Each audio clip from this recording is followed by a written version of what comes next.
नाशिक लोकसभा नाशिक लोकसभेमध्ये महायुतीचा उमेदवार ठरत नव्हता।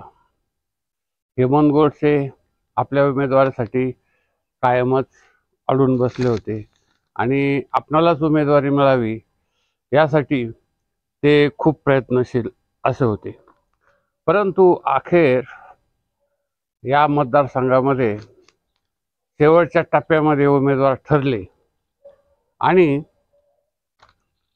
यामध्ये राजाभाऊ वाजे सिन्नरचे हे तर पहिल्यापासूनच प्रचार करत होते। त्यानंतर हेमंत गोडसे अखेरच्या क्षणी ठरले शिंदे गटाचे आणि मौनी शांतिगिरी महाराज हे अपक्ष म्हणून शेवटी अर्ज मागे घेण्याच्या वेळेस निवडणूक रिंगणामध्ये राहिलेले आहेत। आता या मतदारसंघामध्ये नाशिक मतदारसंघामध्ये सिन्नर, नाशिक पूर्व, नाशिक मध्य आणि नाशिक पश्चिम तसेच देवळाली व इगतपुरी हे मतदारसंघ येतात। आता या मतदारसंघामध्ये काही दृष्टिकोनातून राजाभाऊच्या दृष्टिकोनातून जर बघायचं गेलं तर राजाभाऊ वाजे हे मतदारसंघातील एकूण 455 गावं पत्नी दीप्ती वाजे, जिल्हा प्रमुख सुधाकर बडगुजर, माजी जिल्हा प्रमुख दत्ता गायकवाड, माजी आमदार वसंत गीते, माजी महापौर विनायक पांडे, माजी नगरसेवक विलास शिंदे, डी.जे. सूर्यवंशी व अनेक पदाधिकारी यांना प्रचारात घेऊन त्यांनी संपूर्ण जवळजवळ युतीचा उमेदवार निश्चित होण्यापूर्वीच जवळजवळ 200-250 गावं प्रचारात हे करून गेले होते। म्हणजे राजाभाऊ प्रचारामध्ये इतके आघाडीवर होते की यांचा उमेदवार ठरल्यानंतर गोडसे प्रचारात थोडे मागच पडले। आता आज परिस्थिती अशी झाली की हेमंत गोडसे हे तिसऱ्यांदा हॅट्रिक करण्यासाठी प्रयत्नात आहेत, तर दुसरे उमेदवार शांतिगिरी महाराज हे अतिशय म्हणजे मोठ्या दृष्टिकोनातून मत विभागणी करण्यासाठी किंवा निवडून येण्यासाठी तत्पर आहेत। त्यांचा प्रश्न कसा आहे, शांतिगिरी महाराज 2009 साली संभाजीनगरमध्ये आपले चंद्रकांत खैरे यांच्या विरोधात शेवटच्या क्षणी उभे राहिले होते आणि त्या काळात त्यांना कडवी झूंज दिली होती। चंद्रकांत खैरे निवडून आले 2000, पण शांतिगिरी महाराजांना 2 नंबरची मतं पडली 15 दिवसामध्ये। तेव्हा शांतिगिरी महाराजांचं आव्हान या नाशिक जिल्ह्यामध्ये किंवा नाशिक मतदारसंघामध्ये अतिशय मोठे असणार आहे। आता राजाभाऊ वाजे यांचे समर्थक तसेच हेमंत गोडसे यांचे समर्थक आणि शांतिगिरी महाराजांचे भक्त यांच्यामधील हा सामना अतिशय महत्त्वाचा आहे, कारण या मतदारसंघामध्ये लवकरच कुंभमेळा होणार आहे आणि त्यामुळे येथे एक धार्मिक वातावरणही वेगळंच आहे।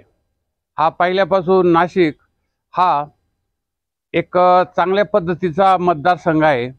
मतदारसंघामध्ये इगतपुरी आणि देवळाली हे जे भाग आहेत, सिन्नर देवळाली भाग हे थोडेसे ड्राय भाग आहेत, म्हणजे येथे पाण्याची कमतरता आहे, काही आदिवासी समाजही यामध्ये आहे। त्यामुळं आदिवासीचे जे प्रश्न आहे ते सोडवणारा खासदार, तसंच शहरातील महापालिकेच्या दृष्टिकोनातून जे असणारी कामं असतील ती करण्यासाठी निधी देणारा किंवा ते महापालिकेचे जे विविध प्रकारचे जे कामं असतील, रस्ते असतील, पाणी पुरवठा आहे, त्यानंतर एक अतिक्रमणाचा भाग आहे आणि सर्वात महत्त्वाची गोष्ट म्हणजे शहरातील वाहतूक समस्या ती की एक द्वारका नाक्यापासून ते पंचवटी कॉर्नरपर्यंत संपूर्ण वस्तुस्थिती एकंदरीत अशी पाहिली तर गर्दी होते।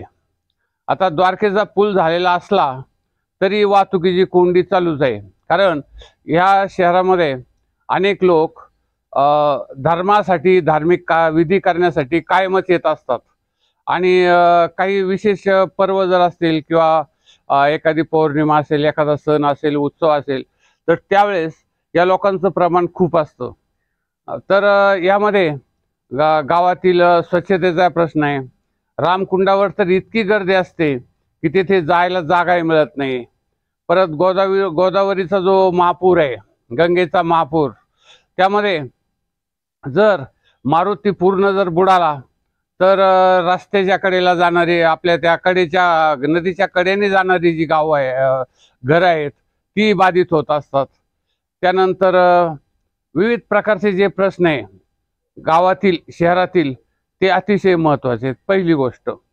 त्यानंतर मतदारसंघातील ग्रामीण भागामध्ये सिन्नर, इगतपुरी किंवा देवळाली या परिसरामध्ये विविध प्रकारचे प्रश्न आहेत।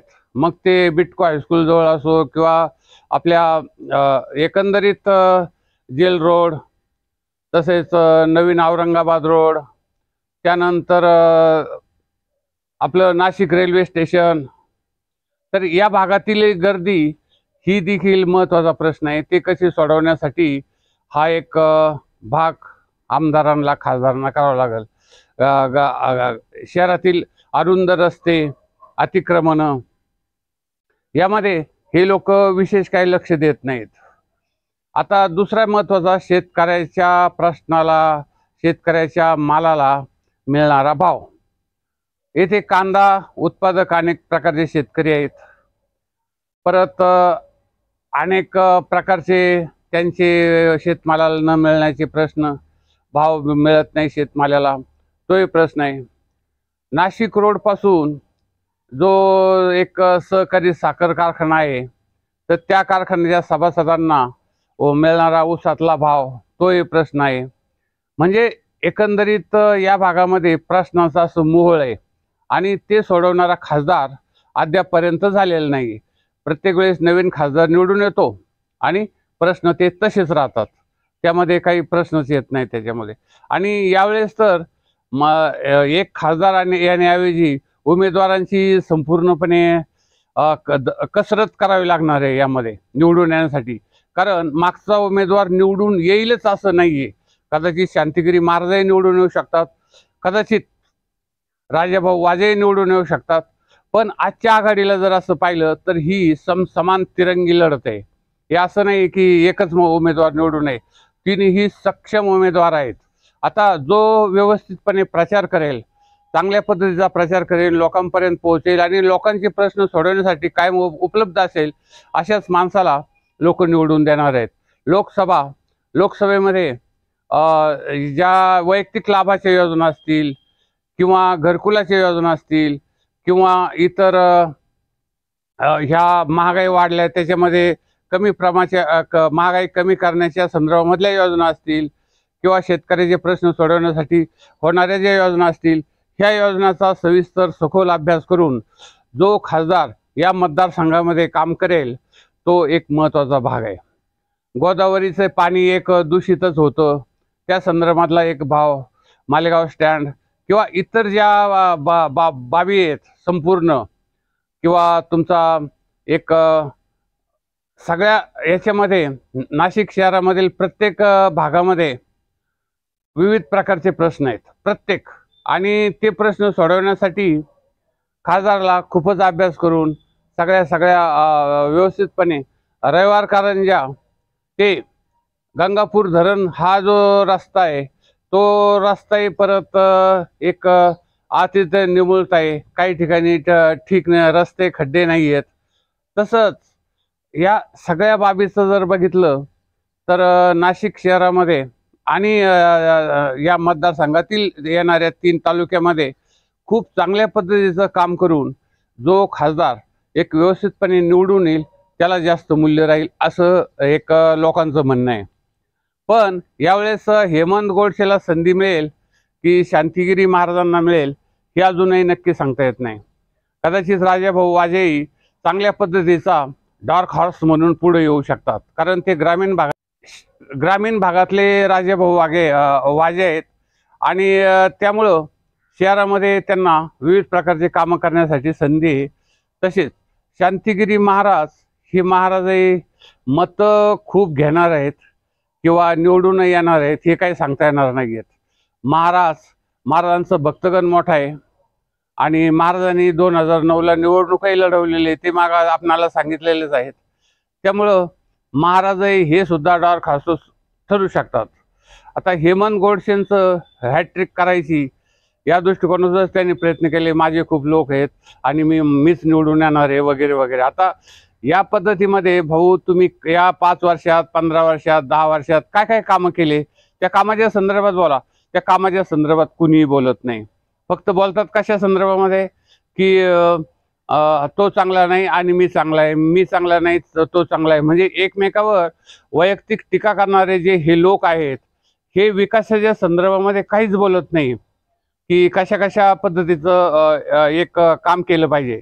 दुसरी एक महत्त्वाची गोष्ट, एक गंगापूर धरणामध्ये जो पाणी साठा आहे, नाशिक शहराला शुद्ध पिण्याचं पाणी मिळावं महापालिकेमार्फत, त्यानंतर नाशिक शहरामधील उद्यानं, नाशिक शहरामधील रस्ते, या सर्व बाबी आणि नाशिक हे अतिशय तीर्थक्षेत्र असल्यामुळं येथे येणाऱ्या भाविकांची जी गर्दी असते त्यांच्यासाठी सोयीसुविधा या सगळ्या बाबी जर व्यवस्थितपणे हाताळल्या किंवा त्यावर अभ्यास करून योग्य निर्णय घेतले तरच तो माणूस यामध्ये काहीतरी त्यांनी काम केलं असं म्हणता येईल। आज बहुसंख्य गलिच्छपणा, कचऱ्याचा प्रश्न किंवा इतर कितीही काही जर बघितलं तर त्यामध्ये काय विशेष अशी सुधारणा झालेली अशी नाशिककरांना अजूनही वाटत नाही। तेव्हा नाशिककर काय निर्णय देतील हे वेगळं सांगायची गरज नाही, ते सुज्ञ आहेत, ते प्रत्येकाचं मत ऐकून घेतील आणि केवळ तात्कालिक एकंदरीत एक मोहाला बळी न पडता, तात्कालिक जोशाला बळी न पडता चांगल्या पद्धतीने जर मतदान केलं तर कदाचित राजेभाऊ वाजे निवडून येऊ शकतात एक, त्यानंतर दुसऱ्या नंबरला शांतिगिरी महाराज निवडून येऊ शकतात 3 आणि हेमंत गोडसे हेही निवडून येऊ शकतात। परंतु मला ह्या हेमंत गोडसेविषयी तीनदा जो हट्ट केला मलाच उमेदवारी द्या मलाच उमेदवारी द्या, हे काही लोकांना एवढं पटलेलं नव्हतं। कारण वरिष्ठ पातळीवर किंवा एक सगळ्या जे वरिष्ठ नेते आहेत त्यांच्यावर दबाव टाकून जी उमेदवारी यांनी मिळवलेली ती लोकांना काही आवडलेले नाही। कारण वरून निवडणुकीसाठी मीच उमेदवार पाहिजे असा जो हट्ट ह्या हेमंत गोडसेंनी धरला, लोकांनी त्या संदर्भामध्ये ते काय करतात ते माहीत नाही। पण कदाचित वातावरण वेगळे होऊ शकतं। हेमंत गोडसेजी जर समर्थक असतील, हेमंत गोडसेजी जे मतदार असतील ते जर कायम याच मतावर टिकून राहिले तर हेमंत गोडसे निवडून येऊ शकतात। तेव्हा निवडणूक ही आता सध्या 2-3 प्रकारावर चालते। एक महत्त्वाचा मुद्दा, एक प्रचारावर चालते की लोकांपर्यंत किती पोहोचू शकतात, हा एक महत्त्वाचा मुद्दा।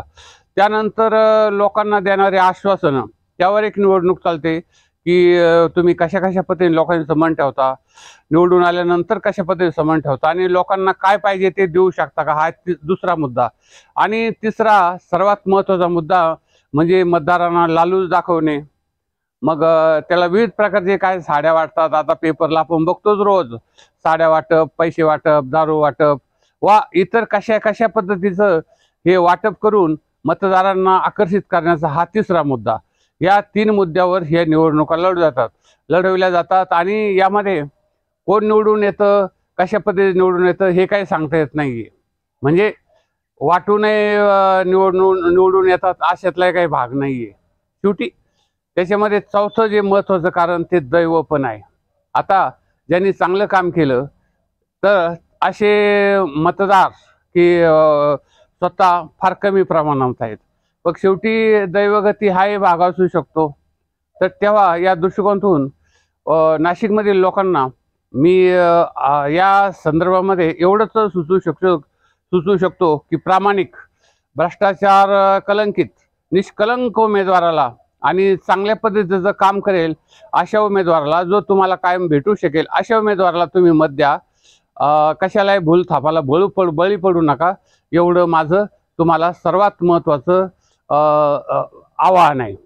आता आमचा हा ATM news channel, ATM new world या चॅनलला तुम्ही सबस्क्राईब करा, शेअर करा आणि जास्तीत जास्त सबस्क्राईब करून शेअर करून हा चॅनल सर्व आता तर आम्ही संपूर्ण महाराष्ट्रामध्ये काम करतो आहोत, यानंतर आम्ही संपूर्ण भारतामध्ये काम करणार आहोत. तर या चॅनलला जास्तीत जास्त सबस्क्राईब करून आणि कॉमेंट करा, तुम्हाला काय वाटतं की कोण निवडून येईल असं तुमचं, म्हणजे त्यावरूनही आम्हाला समजतं की मतदार कुठल्या मतदारांचा रोख कोणावर आहे आणि लोक समर्थन मतदार कुणाला देतात हे आम्हाला समजू शकतं. तर या पद्धतीने तुम्ही थोडंसं जागृत राहा, मतदार राजा जागृत व्हा आणि मतदान मोठ्या प्रमाणात करा, कारण त्यामुळे उमेदवाराचं भवितव्य ठरू शकतं. बस आता आज राजेभाऊ वाजे हे प्रचारात आघाडीवर आहेत, बस एवढंच सांगायचं आहे. आणि शांतिगिरी महाराज हे पण खूप मतं खेचू शकतात आणि राजा आपले हेमंत गोडसे यांचाही मतदार जागृतच आहे. तेव्हा काय करायचं हा निर्णय तुम्ही थोडासा विचार करा आणि घ्या.